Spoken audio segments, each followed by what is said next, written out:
Hello viewers, Karthigai தீபம்க்கு நிறைய பேர் புது விளக்குங்க வாங்குவீங்க.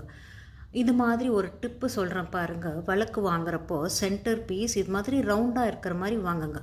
அப்போ என்ன ஆகுதுன்னா, விளக்கோட முகம் எந்த சைடு வேணால் நீங்கள் வச்சுக்கலாம்.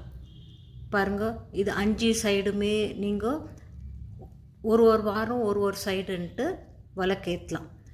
அதே நீங்கள் இந்த மாதிரி மயில் ஃபேஸ் இருக்கிற விளக்கு ஏற்றுறதா இருந்தால் நீங்கள் அந்த மயிலோட ஃபேஸ் இருக்கிற சைடில் தான் எப்போவுமே விளக்கு ஏற்றின மாதிரி இருக்கும்.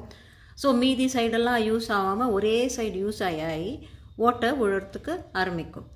ஸோ நான் சொல்கிற மாதிரி இந்த சென்டர் பீஸ் இருக்கிற டிசைன் வாங்கினீங்கன்னா உங்களுக்கு ஓட்டை விழாமல் இருக்கும்.